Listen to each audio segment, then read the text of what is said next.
Clasificación B. Este programa puede contener escenas de violencia, adicciones, sexualidad o lenguaje no apto para audiencias menores de 12 años.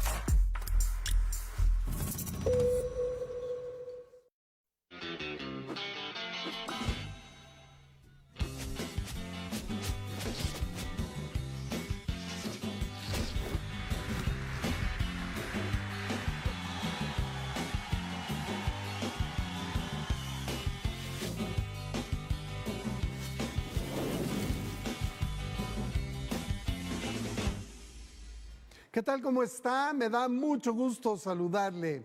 Bienvenida, bienvenido. Esto es Nuevo Régimen, debate político, análisis y contexto de la información. Alejandro Moreno, presidente nacional del PRI, inició su carrera en ese partido en el sexenio del expresidente Carlos Salinas de Gortari. Desde chavo tenía fama de violento y porril. Hoy analizaremos precisamente su paso de ser un porro al servicio del exgobernador de Campeche, José Antonio González Curi, a recurrir a los Estados Unidos para buscar la intervención o el respaldo de figuras como Donald Trump o de Marco Rubio. Así es que, muy querido Javier, titular de este espacio, lo saludo, Javier Iván Molina Nieto. Javier, me da mucho gusto estar contigo en Nuevo Régimen. Mario Lozano Carbonell, es un placer tenerte aquí en Nuevo Régimen, tu casa, y sobre todo agradecer a la audiencia que nos esté siguiendo a través de la señal del 26.1 de alta definición y por supuesto también en redes sociales. Acá listos para hacer análisis político. Hablemos de Alito. Ahora, Javier, pero ¿por qué es importante entender la biografía de este personaje que tal vez muchos no lo conocen más que en esta faceta o tal vez la más reciente, y cómo intenta desesperadamente protección internacional? Este hombre que habla de democracia, pero que en los hechos en su partido no la ejerce. Ya se eternizó en la dirigencia y no es pues un hombre congruente con lo que dice. ¿Por qué es importante conocer los perfiles políticos de la oposición? Porque primero que nada se venden como una alternativa a lo que, si no se está con un proyecto de la 4T, hay partidos de oposición que ambicionan a tener el control político del país a través de la presidencia de la República, del poder legislativo, tener presencia en gobernaturas, en presidencias municipales y los congresos locales. Y Alito Moreno representa un líder de oposición que está marcando un estilo de cómo se hace un tipo de confrontación política con el gobierno en turno. Pero no es una confrontación institucional en donde se contrastan ideas, donde se tiene un proyecto alternativo de nación de lo que se está implementando como modelo político con López Obrador, con Claudia Sheinbaum, en este caso en Veracruz con Rocío Nale. Su proyecto político consiste, uno, iniciar una lógica de descalificativos en contra del régimen político mexicano, y está bien si vas a hacer señalamientos con datos duros, entender que es una lucha política al interior entre mexicanos, en donde no somos enemigos, son adversarios, pero lo que está haciendo es, se pone al servicio de los intereses políticos, económicos y militares de Estados Unidos. Y la historia política de este país demuestra que la clase política mexicana tiene una gran desventaja ante nuestro poderoso vecino. Tenemos a la principal potencia económica, militar, financiera, nuclear, y incluso hablamos culturalmente hablando con lo que es su producción artística, de cine, sí, toda esta maquinaria de propaganda también que tiene disfrazada de arte, ¿no? Impresionante. Sí. Entonces, en la medida de lo posible, la clase política tiene que tener la inteligencia para tratar de tener la lógica de evitar que te aplaste la bota del estadounidense, que tiene el poder político en turno, que en este caso nos tocó Donald Trump, pero Alito Moreno tiene una lógica de trayectoria política que pasó de líder universitario en la Universidad Autónoma de Campeche, que en su momento recibió línea del gobernador González Curi para que iniciara un evento de porrismo en contra de lo que era en su momento el rector de la universidad, que buscaba la reelección para presentarse a un nuevo periodo institucional. ¿Cuál fue el delito de este rector? Que le dio espacio a la competidora electoral del gobernador, que en ese momento tenía el poder político, Laida Sansores. Ese fue el motivo por la que decidió la gobernatura en turno con González Curi de generarle desestabilización, y en ese momento es cuando entra en escena política Alito Moreno como líder porril. Contrató a policías, a comerciantes, a gente que practica artes marciales y delincuentes. Se disfrazaron de estudiantes y se fueron a generar desestabilización política. Como pago político, el gobernador lo hizo síndico del ayuntamiento de la capital de Campeche, y ahí fue donde empezó a tener sus primeros acercamientos con lo que podríamos decir la corrupción política, en donde empezó a adquirir contratos con su hermano, con Ed Piño, hoy señalado por parte de la contador Fiscalía detenido General de la República. Y él empezó a generar una red de apoyo y solidaridad que más adelante se llamó la Federación de Jóvenes Revolucionarios de México, la Fuerza Juvenil Institucionalizada del PRI, que ya una vez como síndico le generó un capital político importante al gobernador de Campeche, que le dio la oportunidad en su momento de negociar el apoyo político para la candidatura en el año 2000 de La Bastida. Como pago político por su posición porril y de operador político, en el año 2000 pasó de síndico a diputado federal, y posteriormente, cuando dejó la Diputación Federal, se convirtió en senador del estado de Campeche, para posteriormente volver a regresar a diputado. Y en su periodo de 9 años como legislador, en su primera etapa, solo tuvo una iniciativa. Esa iniciativa se llamó que se celebrara el 3 de abril, el Día de la Gastronomía Prehispánica. Mira qué bonito. No hizo nada. Un hombre de ideas, de convicciones profundas. Eso no es. Ahora, pero realmente Alito Moreno, bueno, lleva toda esa trayectoria que tú ya mencionaste. Vamos a suponer que en ese momento, sin conceder, que en ese momento tuviera un buen capital político, pero vamos a ver ahorita un insert, pero después de ese insert te pregunto, Javier, ¿cuánto vale hoy Alito Moreno?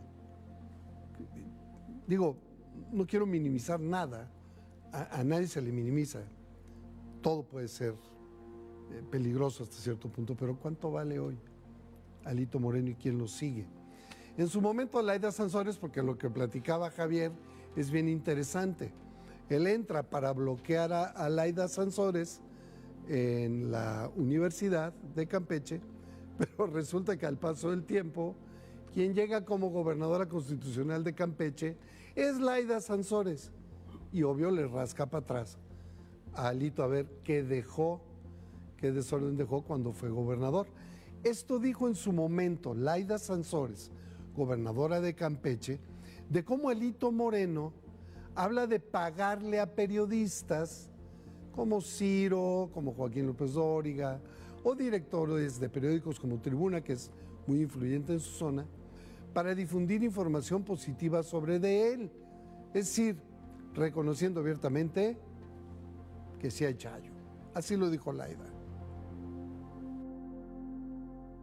Cuando sale un madrazo en una columna o un comentario, ¿tú cuándo has visto que eso pasa en Tribuna, en Crónica o en Telemán? Nunca. Jamás. O sea, como un día un cabrón mandó un artículo. X cabrón. Mandó un artículo. Poniéndome en toda la madre. ¿Cómo viste Tribuna? Hace tiempo. Entonces me mandaron a él. Eso escribió ese cabrón. Bueno, pongo un artículo donde habla de maravillas de Alito. Y le pone su nombre y lo publica. Y salió. Y al otro día ese cabrón le habló a González. Sí, pues bueno, oye, yo llevo 25 años. Bueno, tú sabes que aquí se habla bien de Alito. Y esto, eso escribes. ¿Quieres escribirlo? Lo escribes en tu espalda. Pero no lo escribes nada. Verga. Qué bueno que yo no tengo un periódico, cabrón. Su mamá en la primera plana es una puta. A mí me vale verga eso. Aquí vale verga lo que diga. Chingue su madre. Te lo juro. Ya te lo dije. Yo porque no he querido ser un hijo de la chingada. Te pone un madrazo. ¿Qué quiere que le suble a su madre? Te pone un putazo Rosario Mijalos. ¿Cómo no vas y le tomas foto? Esto es una prostituta. Y vas a ver tú si vuelves a sacar algo. Toma fotos a un hijo y la puta madre y a sus máquinas. No una verguiza. No pasa nada. Papito Tai. Así te van a decir nada más. No aguantan. Yo no soy periodista, pero soy político. Y sé qué es lo que más veo. Como cuando me dice un cabrón que me pega. Agarré y dije, ¿cuánto me va a costar esta madre? 50,000 pesos. Le dije, ven, tómale mándale un cabrón y que salude a su esposa. Hola señora, así lo ves, se la están cogiendo. Y yo no me merezco eso, y mi familia, entonces ya lo sabes, metes tú tu negocio, y tú escribes lo que te tu chingada gana. De rodillas, bien, y aquí lo vemos. Mira, te voy a decir dónde lloraría. Por ponerte un ejemplo, yo soy brother de los dueños de Proceso, todos esos son mis brothers. Rafael Cardona, Jorge Navarro, aquí en otro Ciro Gómez Leiva, Carlos Marín, todos esos son mis brothers. Y yo le puedo decir a Navarro, rájale la madre de tal y puto un vergazo. Me hace decir que Reforma es un periódico importante, Reforma.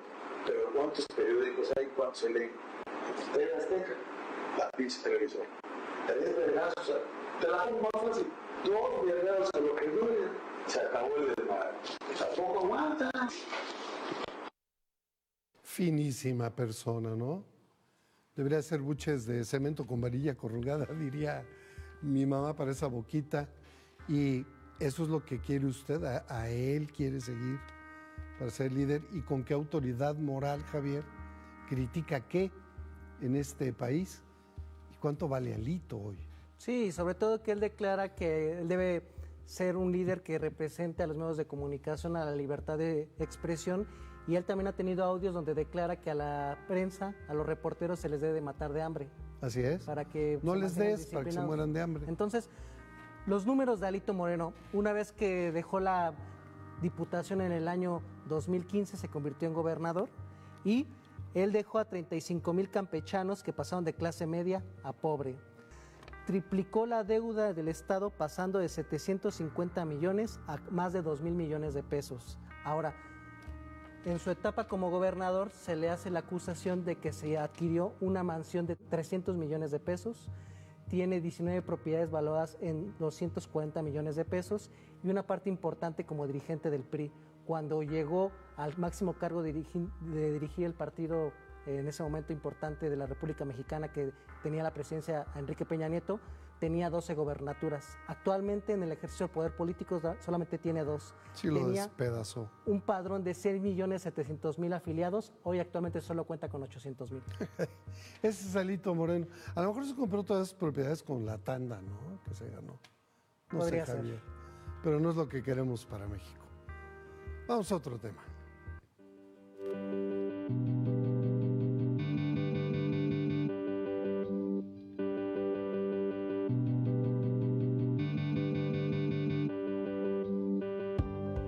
El siguiente tema es fundamental que lo comprendamos porque de una manera u otra afecta no solo a México, al mundo entero. La semana pasada Arabia Saudita, Pakistán y Turquía firmaron un pacto militar.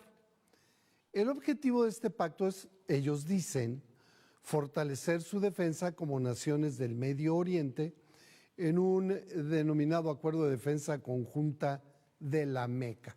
Ahora, esta alianza histórica llega en un contexto en el cual las tensiones en la región han estallado por los conflictos armados en el Líbano, Gaza, Israel, Siria, Afganistán, Pakistán e Irán. Podría cambiar el equilibrio geoestratégico en esta zona del mundo, pero con afectaciones al resto del mundo. Entonces, Javier, es obligado preguntarnos, ¿esta alianza entre Arabia Saudita, Pakistán y Turquía es similar a la OTAN? Y en sus principios del que se mete con uno, se mete con todos, ¿no es igualito al artículo 5 de la OTAN? Por lo menos tiene la base. Y creo que es importante que tengamos aquí en la mesa de análisis de nuevo régimen 3 datos importantes de por qué esta alianza puede representar una lógica de cambio en la estructura militar, geopolítica y económica de la zona. Bueno, Turquía es la segunda potencia más importante de la OTAN. Después de Francia, más grande. representa el otomano, el ejército más poderoso de la Unión Europea. También ha desarrollado a lo largo de estos últimos años una industria bélica de alta gama que tiene la capacidad de poder suministrarle venta de armas tanto de aviones como de destructores, como de armas de ataque masivo a países de Asia, de África e incluso ya abrió sus mercados en América Latina. Ahí hablamos Turquía. Tenemos a la única potencia musulmana con armas nucleares, que en este caso es Pakistán. Tiene 190 cabezas nucleares. A pesar de que tiene una situación en términos económicos y sociales muy compleja, tiene situación económica de crisis donde prácticamente el 80% de la pobreza de la población determina el modelo de convivencia social, pero al ser una potencia nuclear le da esa oportunidad de darle ese cubrimiento de este recurso militar estratégico. Y Arabia Saudita es la nación más poderosa en términos económicos, es el principal comprador de armas y tiene una lógica de dar proyectos de inversión para desarrollar sistemas de defensa tanto a Pakistán como a Turquía. Entonces, en un contexto en donde sabemos que esta región es muy convulsa, en donde está el conflicto entre Estados Unidos e Israel contra Irán. Tenemos a Irán que está fomentando rebeldes hutis en Yemen, tiene grupos proxies en lo que podríamos decir Afganistán, tiene en Pakistán, tiene la región del Líbano. Son grupos tribales pues, de la zona, ¿no? Y grupos que son financiados y apoyados por Irán. Y tenemos evidentemente otra nación nuclear muy poderosa como Israel, que también se dedica a tener conflictos con todos los países ya mencionados. Entonces, esta situación es tan explosiva que este tipo de alianza, que podríamos decir que sería lo equivalente a una OTAN musulmana, tiene una gran importancia porque tiene paraguas nuclear, tiene una gran nación productora de armas, que podríamos considerar que es la cuarta productora de armas moderna, y tenemos una nación con altos ingresos económicos que está dispuesta a ser comprador y financiador de experimentos. Ahora, en la lectura geopolítica, Javier, ¿tú qué opinas? Esto, en un primer análisis, todos estos países son aliados de Estados Unidos. Y en los mapas que vamos a ver más adelante va a ver cómo Irán pues, está rodeado de ellos, ¿no? Lo cual no es casualidad. Entonces, tal vez una primera lectura muy por encima diríamos, pues son países aliados de Estados Unidos para proteger los intereses de Estados Unidos. Pero te pregunto, Javier, ¿no hay una segunda lectura donde a lo mejor estos países, particularmente Arabia Saudita, que tiene varias bases importantes militares de Estados Unidos, que no fueron defendidos por Estados Unidos de ataques de Irán en este conflicto bélico? Pakistán y Arabia Saudita ya tenían desde septiembre del año pasado, este acuerdo. Se suma Turquía, pero no es también decirle a Estados Unidos, a ver, tú no me estás defendiendo, voy a tener que hacer yo también mi propia defensa independiente. ¿Y qué le significaría a Estados Unidos no tener control o menos control de estos países con todo lo que tú ya has descrito, que es mucho poder? Es excelente tu planteamiento, porque Estados Unidos ya demostró con el conflicto que tiene con Irán de que no tuvo la capacidad de poder defender las bases, que en teoría era la primera gama de protección que tenían sus países aliados, que tenían toda la región de Medio Oriente. Hay que recordar que Estados Unidos tiene 13 bases en la zona. Ahora que Irán demostró que tiene ese poderío para poder atacar esas bases que eran la base de la garantía y de la alianza estratégica que tenían estas naciones con Estados Unidos, nos vamos a dar cuenta pues de que ellos están dando cuenta que tienen que tener una protección importante e independiente a Estados Unidos, si quiera o no quiera entrar en un conflicto en la región. 2, una fuente de financiamiento, porque no siempre vas a poder depender de los créditos que te dé Estados Unidos. Y número 3, una empresa ya consolidada como nación, que en este caso es Turquía, que pueda producir armas. Entonces lo que están diciendo es, sí somos aliados de Estados Unidos, pero nosotros no podemos depender totalmente de la máxima potencia militar y sobre todo con la lógica de que Irán ya le demostró que se le puede derrotar. O sea, Estados Unidos como alternativa que tiene para poder derrotar a Irán es utilizar armas nucleares. No lo va a hacer por la parte de que pues va a quedar un gran peso histórico. Entonces, yo creo que va a ser importante que analicemos, Mario, los mapas para que tengamos esta importante alianza que ha sido bautizada como la OTAN musulmana. Aquí los tenemos, Mario.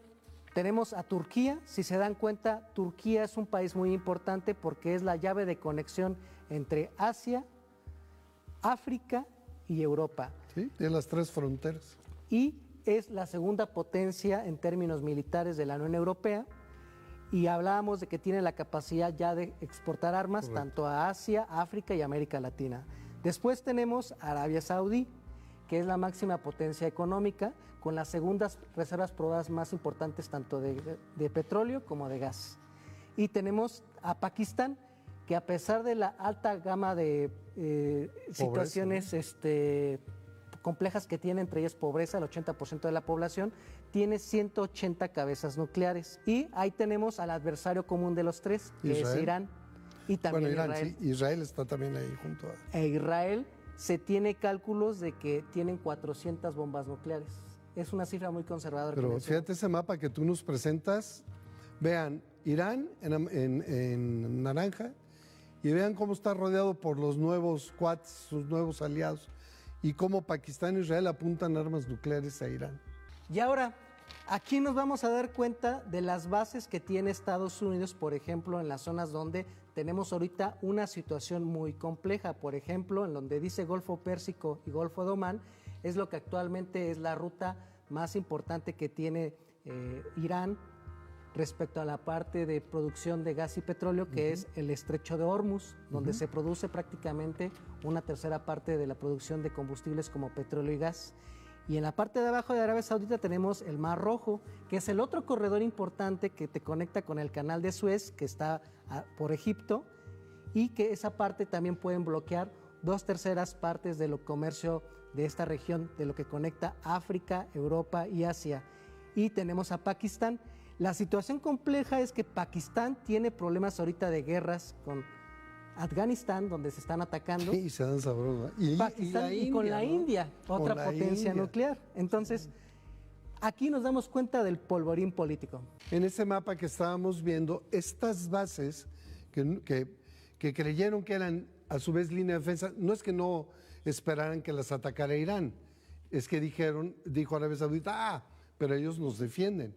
El problema no es solo que atacaran las bases de Estados Unidos, es que atacaron refinerías, bases petroleras y desalinizadoras que le pegan directamente a la economía de Arabia Saudita.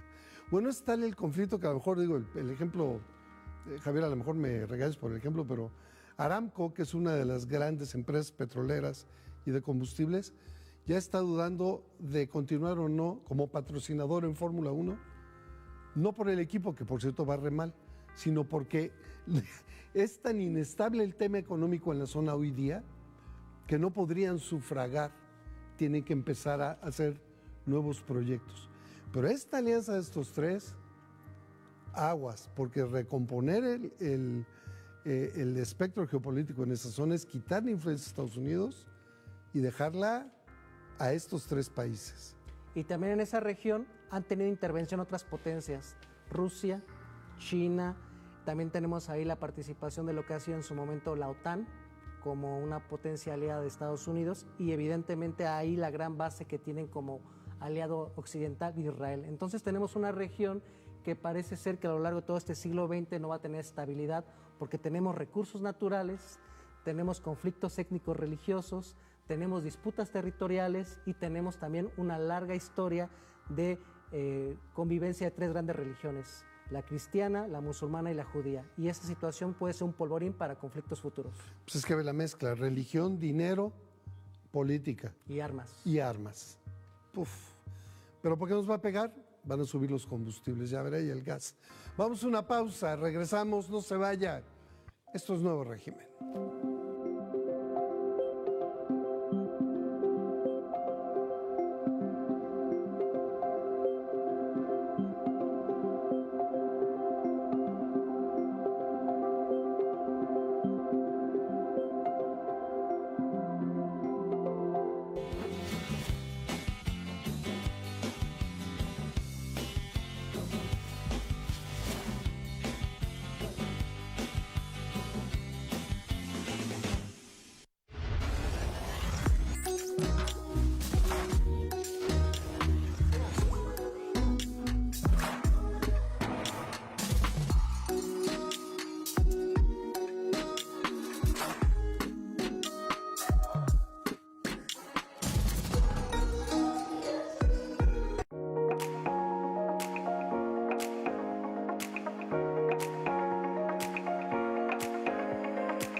El que no aparece mencionado en averiguaciones previas tiene ya órdenes de aprehensión en su contra o libra, a punta de amparos, pactos políticos y otras artimañas, procesos de desafuero.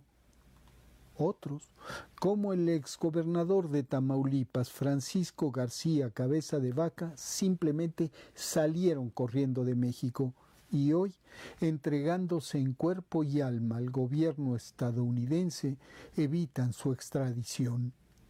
Así, la derecha delincuencial mexicana, una derecha que más que en la tribuna parlamentaria debería alzar la voz en la barandilla de un juzgado, una derecha cínica, elemental, rapaz e impresentable, espejo fiel de quienes la dirigen. Romero, el capo del cártel inmobiliario, con un atajo de cómplices tras las rejas. Anaya, el hombre de los sobornos de Odebrecht, el valiente que salió huyendo y solo regresó con fuero. Moreno, el que se da baños de pureza en Washington y no tarda de pasar de acusador a acusado. Telles, la estridente vocera de la derecha estadounidense. Moreira, al que su propio hermano acusaba de crímenes atroces.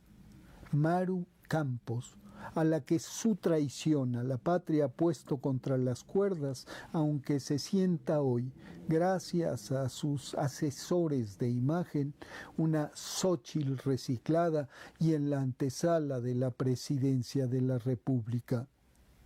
Vicente Fox y Felipe Calderón, en su rancho uno, huido el otro, cómplices ambos en el robo de la presidencia y corresponsables del encumbramiento de Genaro García Luna.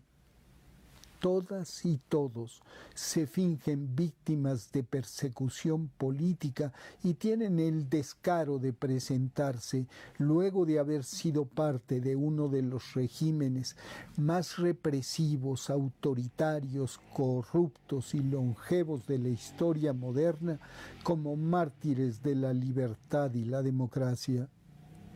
Todas y todos ruegan a Donald Trump que intervenga militarmente en México y todas y todos colaboran y preparan activamente el terreno para esa invasión con la que los halcones supremacistas sueñan. Ya lo he dicho antes y lo repito. Lo suyo es la traición, y a que los salven las botas de los Marines y no los votos de las mayorías apuestan. Casi 40 años desde el primer acuerdo con Carlos Salinas de Gortari para llevar a Ernesto Rufo a la gubernatura de Baja California, llevan jugando sucio y usando a la democracia como coartada para el saqueo. Fraude tras fraude se fueron convirtiendo en lo que son, una fuerza destinada a la derrota y para el bien del país a la irrelevancia, a la extinción.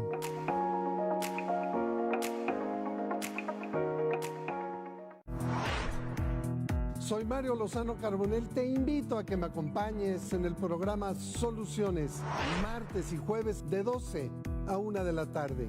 Abordaremos temas legales, de salud, contables, fiscales, de interés para ti. Nos vemos por la señal de TV+. Encontraremos para ti soluciones.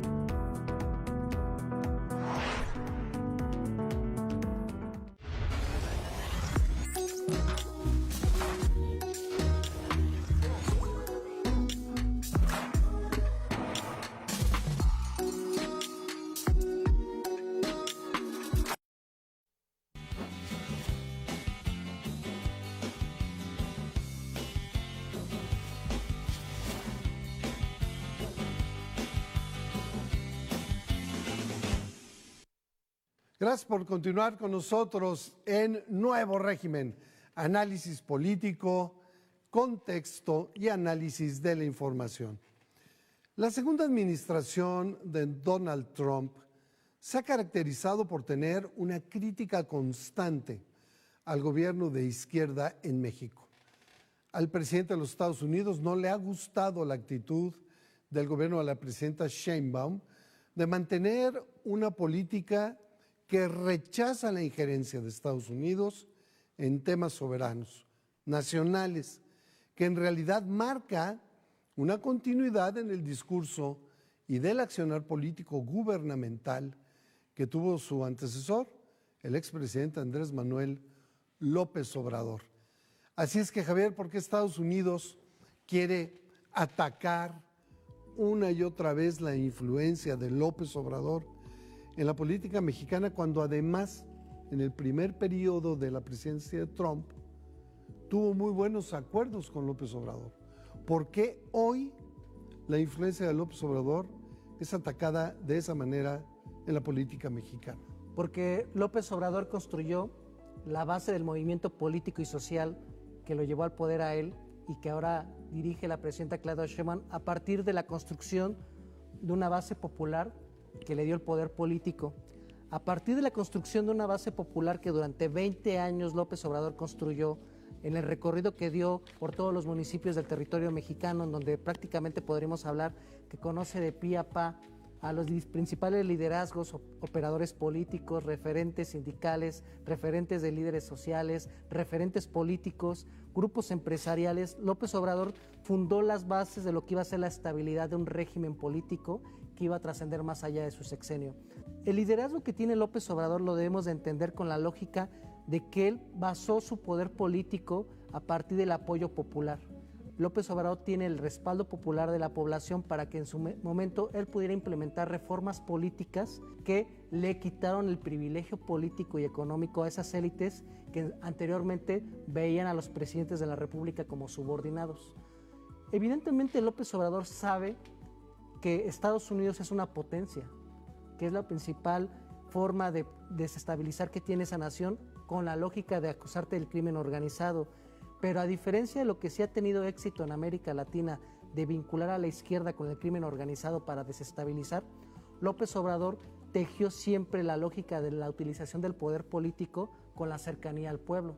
De ahí que la implementación de sus políticas públicas de obra pública, que generó millones de empleos a lo largo de su sexenio, los programas sociales que volteó a ver al sector más importante de la población, el de las clases populares, como una forma importante de darles una reivindicación de lo que habían sido históricamente olvidados. La lógica de que en la ejemplificación del ejercicio del poder, la humildad y la cercanía con la población, dejando a un lado la lógica de un presidente imperial, como en su momento estuvo con Enrique Peña Nieto, Calderón y Fox, que estaban rodeados de 8,000 personas, le permitió que López Obrador generara una base social en donde todavía en México no se impregnara esa idea del poder mediático, en donde te quieren metrallar diariamente la idea de que tenemos una dictadura, un narcoestado, que la situación económica está compleja, de que tenemos una violencia que se salió de control, cuando la realidad es de que esa cercanía del proyecto de la 4T nos ha alejado con López Obrador. Ahora, ¿qué es lo que le causa frustración a Estados Unidos? Es de que históricamente en México las presidencias siempre tienen esa dificultad de lo que es la transición entre el sucesor y el antecesor. Siempre se da un rompimiento entre lo que era el saliente y el entrante. Muy marcado siempre. ¿Por qué? Porque decían que para que tú pudieras iniciar bien tu presidencia tenías que juzgar y romper al anterior. Pero ¿qué es lo que pasa aquí? Que Claudia Sheinbaum ha demostrado que va a tener una continuidad de esa política, que maneja los mismos principios, que defiende el mismo proyecto soberano. ¿Y cuál es ese proyecto soberano? Bueno, uno, de que no deja que las agencias de seguridad estadounidenses dicten la política de seguridad. Dos, ya no se van a abrir nuevas concesiones mineras en territorio mexicano, va a respetar las que existen, pero ya no va a haber nuevas. El discurso de la soberanía energética correspondiente a que el petróleo y el gas que son de México deben de quedarse en empresas públicas en beneficio de la población y los ingresos económicos del país. La parte de la Comisión Federal de Electricidad como un pilar importante para el crecimiento industrial que se plantea en el sexenio 4T, con Claudia Sheinbaum, con las bases que implementó López Obrador. Y número 5, tratar de rescatar un proyecto en donde México, en la medida de lo posible, se convierta en un referente de soberanía política, en donde a partir de la doctrina Estrada no permitir que otros países importantes del globo, principalmente potencias como Estados Unidos o la Unión Europea o China o Rusia, influyan en la política de los países en vías de desarrollo como México a través de la doctrina Estrada. Y algo que me parece interesante es que en América Latina el discurso de la libre soberanía de los pueblos que López Obrador machacó durante 6 años en discurso político como presidente, ahora ya lo tratan de reproducir otros países de América Latina y en el mundo debemos tener una soberanía en la organización política. Ahora, intentan tirar todo eso que tú ya has explicado, que se construyó con mucho esfuerzo y con mucho trabajo, que hoy permanece, pero México vive, tiene sus episodios, sí, de violencia, no se puede negar, pero la presidenta nos ha informado, ha bajado un 50% el índice de homicidios dolosos en el país en 2 años, ¿no? de su presidencia. Se han enviado a Estados Unidos 100 y tantos delincuentes de alto perfil, generadores de violencia. Pero a ver, Javier, los inversionistas mexicanos, los empresarios mexicanos, siguen con sus empresas bollantes, sigue generándose empleo, sigue generándose cifras récord de turismo extranjero en México, sigue habiendo récord de inversión extranjera directa en México. En la relación peso-dólar sigue ganando terreno el peso.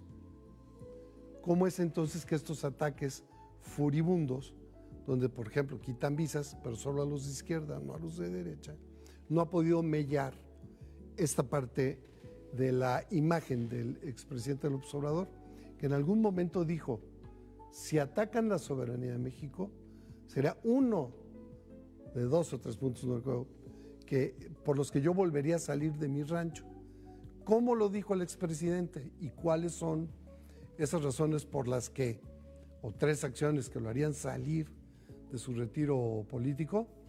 Así lo dijo. Voy a seguir retirado, jubilado.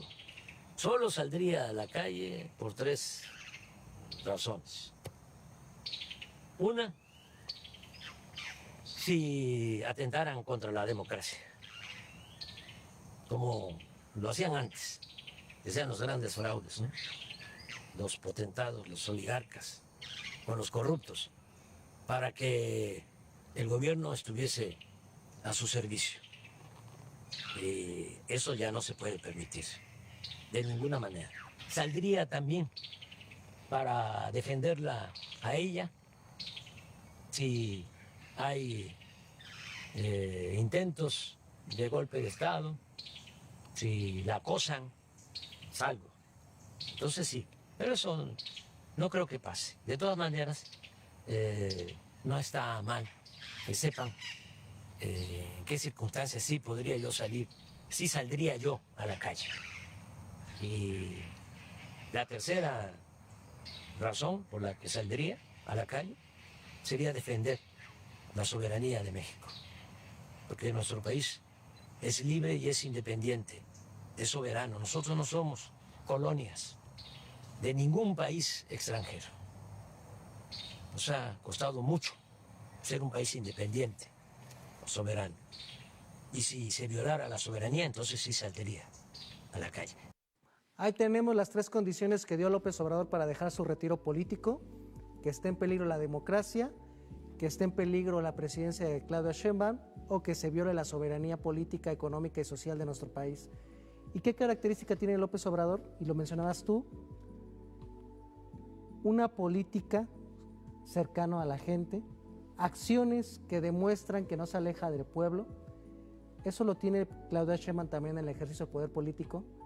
Entonces, si comparamos la lógica del respaldo político que tiene López Obrador y que actualmente tiene también Claudia Sheinbaum y lo comparamos con el respaldo del resto de los líderes políticos de América Latina, nos vamos a dar cuenta que la fuerza radica precisamente de que la implementación de las políticas públicas, la inversión y el mayor tipo de acciones gubernamentales en beneficio de las mayorías le reditúa a López Obrador un respaldo tan amplio que puede estar arriba del 70%.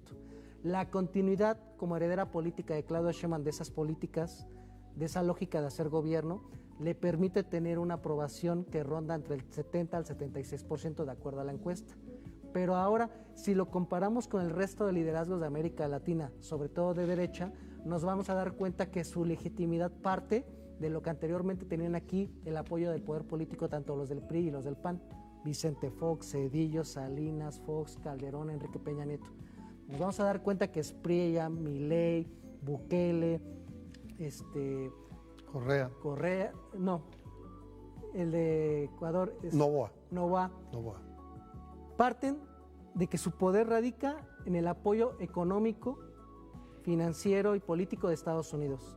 El apoyo de las élites económicas extractivistas que en su momento en alianza con los estadounidenses o los europeos saquearon al país, y el apoyo de sectores que en su momento han sido represoras del pueblo como el ejército, o de esas élites extractivistas que en su momento mantenían en condiciones de bajos salarios a la clase trabajadora. O sea, ellos no solo no están cercanos a su pueblo, son instrumentos, por decirlo bonito. Y algo que quisieran ellos es de que se diera un fenómeno como el de Bolivia, donde se peleó Arce con Evo Morales, el líder político del MAS y el presidente emanado de ese grupo. Y aquí lo que les causa frustración política es de que el líder moral, López Obrador, y la líder formal política actual, Claudia Sheinbaum, están unificados porque saben que representan un mismo proyecto. Tendrán sus diferencias de estilo, pero en realidad es una misma base. Es lo mismo. Es el mismo proyecto y esa unidad es la que los mantiene firmes, y con todas estas cosas que hablábamos, el país está estable y los mexicanos están contentos. Vamos a otro tema.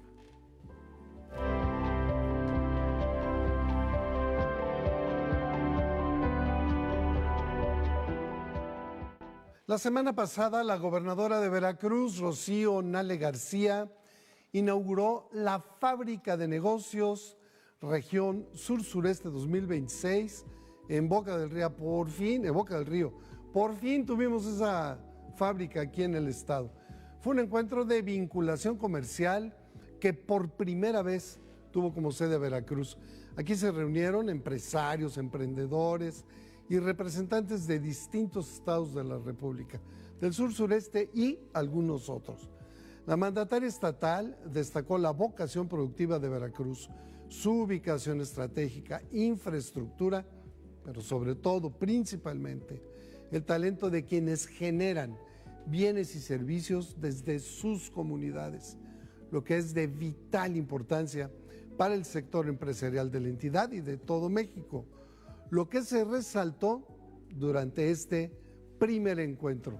Así es que, Javier, ¿cuál es la importancia de que un gobierno de izquierda, que tradicionalmente se piensa que están peleados con los capitales, pues esté abierto a apoyar, como se apoya, la llegada de inversión nacional, extranjera e intercambios comerciales, en este caso en Veracruz? La importancia es que rompemos el mito que se ha generado en la gran mayoría de los medios de comunicación a nivel internacional, de que, como tú lo decías de manera muy acertada, la iniciativa privada se pelea con los gobiernos de izquierda, que los gobiernos de izquierda no son buenos administradores y que no generan el campo de cultivo para el crecimiento económico y la generación de emprendimientos. Y aquí lo que está haciendo la gobernadora Rocío Nale es generar las facilidades para que precisamente esos proyectos de emprendimiento de las micro, pequeñas y medianas empresas veracruzanas tengan acceso a tener presencia, contactos, ofrecer servicios o generar acuerdos comerciales con grandes empresas. Ahí estaba FEMSA, ahí estaba Amazon, ahí estaba Grupo Chedraui, ahí estaba Walmart. Empresas que ya están establecidas aquí en México y en donde ven a Veracruz como un punto de partida importante por la gran diversidad de recursos naturales que se tienen, por mano de obra calificada que tenemos en todas las regiones importantes de nuestros municipios, por la posición geográfica que tenemos de enlace comercial con el sur-suroeste. No fue de gratis que la gobernadora Rocío Nale el día de hoy dijo de que los organizadores de este evento le dijeron que era el más grande que habían hecho a lo largo de todo lo que se ha organizado en la República Mexicana. Y es que Veracruz es de suma importancia porque hemos hablado geográficamente de que tiene conectividad con el altiplano, con el norte, con el suroeste, con el sur, y si no fuera por el estado de San Luis Potosí y Hidalgo, tendríamos con el Bajío. Entonces, esa situación geográfica privilegiada que tenemos como estado, los recursos naturales y la rica tradición industrial que tenemos aquí, de lo que en su momento fueron los 30s y 70s de la historia mexicana, permite que Veracruz sea ese enlace de las cadenas productivas. ¿Y qué puede beneficiar aquí a los pequeños, micros y medianos empresarios? Es de que si el gobierno da las facilidades para que se dé esa conectividad, va a generar la oportunidad de que estas pequeñas empresas, estos pequeños emprendimientos tengan la opción de ampliar sus mercados, porque están hablando con grandes cadenas que ya tienen presencia en México y en todo el mundo. Se suman a la cadena de suministros y se genera mayor riqueza y mejor empleo. Pero además de todo lo que tú mencionabas de Veracruz, si me permites, yo agregaría, somos puerta de entrada por el Golfo de México de todo lo que viene de Europa y de Estados Unidos, y por qué no, a través del corredor transísmico hacia el Pacífico para Asia. Entonces hoy Veracruz, con este posicionamiento, con el corredor transísmico, con el tren interoceánico, ya hablaba y ya veíamos en las notas aquí en el sistema informativo de Más Noticias, la Hyundai cómo llevó sus automóviles a través de Veracruz, salieron para ser llevados al mundo. Es muy importante Veracruz, es toral, pero a ver, Veracruz es un gobierno de izquierda también, y Veracruz está generando inversión extranjera directa como nunca antes. Eso genera empleo de calidad. Se va a echar a andar el polo de desarrollo de Tuxpan, que va a detonar también el norte, y la gobernadora no ha dejado la parte del sur, con Coatzacoalcos, etcétera, y la zona de las altas montañas, la zona de la Sierra de Songolica, todos los pueblos originarios que se sumaron, por ejemplo, al turismo comunitario en la Secretaría de Turismo Federal. Es decir, Veracruz, si lo vemos, porque en el día a día luego se van perdiendo las cosas, pero en una consolidación, Veracruz, en lo poco que lleva la administración de la gobernadora Nale, ha logrado consolidar un estado receptor de inversión y generador de mejor empleo. Y no solo eso, generar este tipo de encuentros empresariales entre las grandes empresas productoras y los medianos, pequeños y los micros veracruzanos, con todos los de la región del sur-suroeste. También el proyecto estatal de desarrollo que se tiene aquí tiene como lógica que en este sexenio se den las condiciones para que precisamente florezca en términos económicos el estado de Veracruz. ¿Por qué? Porque tenemos un gobierno estatal que rescata y construye carreteras. Tenemos un gobierno estatal que está recuperando los espacios públicos escolares para que se genere la mano de obra calificada, especializada, profesionistas que ofrezcan más adelante sus servicios a estas cadenas productivas que van a llegar a Tuxpan, al Istmo de Tehuantepec. Se consoliden ya los corredores industriales y comerciales que tenemos a lo largo de todo el estado. Tenemos también la situación de que tenemos una gobernadora que quiere dejar buenas finanzas públicas para que en su momento también sea un motor de confianza para las grandes inversiones. El anuncio que se hizo de que el estado de Veracruz en el primer trimestre del año 2026, en términos absolutos, fue la primera entidad que liquidó deuda de los gobiernos del pasado con la cifra de 4,000 millones de pesos, evidentemente eso lo ven en la Bolsa de Valores de Nueva York, claro, en la de Londres, los grandes empresarios, los grandes grupos empresariales, claro, que dicen, ¿saben qué? Dentro del proyecto económico y político de Veracruz, como parte pilar de lo que son los polos del desarrollo que tiene el gobierno, la presidenta Claudia Sheinbaum, Veracruz es una alternativa. Entonces, aguas ahí Guanajuato y la región nos vamos a comer de la laguna, si se ponen acá en sus laureles, nos vamos a traer la inversión para acá. Y decía la gobernadora, la mayoría de los gobiernos de izquierda en México han pagado buena parte de su deuda. Ahí queda. Ahora, esto es lo que dijo la gobernadora Rocío Nale durante la inauguración de esta fábrica de negocios Región Sur-Sureste 2026 en Boca del Río. Y les voy a comentar cómo este evento tan importante se une a la estrategia que traemos en Veracruz. En Veracruz iniciamos hace 1 año y medio con un programa que se llama Apoyo a la Palabra, y para mí fue sorprendente. Hemos dado más de 15,000 apoyos. ¿Y saben cuántas personas han regresado porque quieren segunda apoyo? El 50%. La gente cumple, la gente quiere una oportunidad.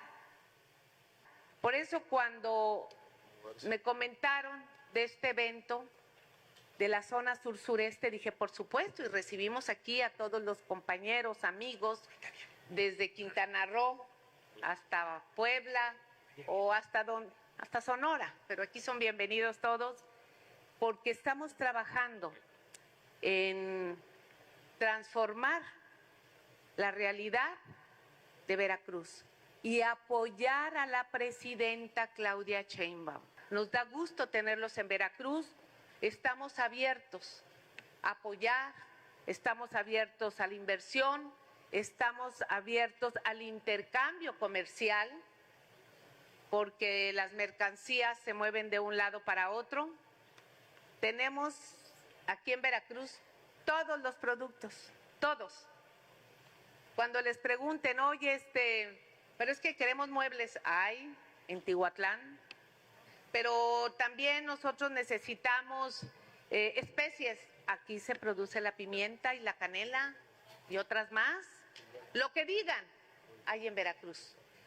Y de igual manera de otros estados, porque esto es intercambio comercial, estamos dispuestos a tener este intercambio e ir sumando para beneficio de México y por supuesto para beneficio de Veracruz y de los veracruzanos.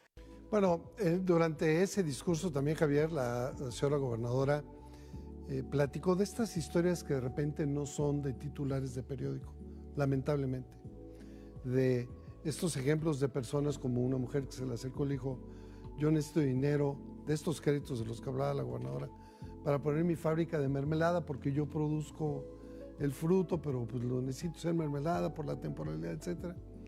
Esa mujer hoy hace mermelada. Producto de apoyo a la palabra. Producto de apoyo a la palabra. Y esa parte es importante porque en el neoliberalismo, cuando se daba el fomento al crecimiento económico, siempre era a los grandes consorcios. Y aquí lo que ha demostrado Rocío Nale es que aquí vamos a apoyar a todos los sectores.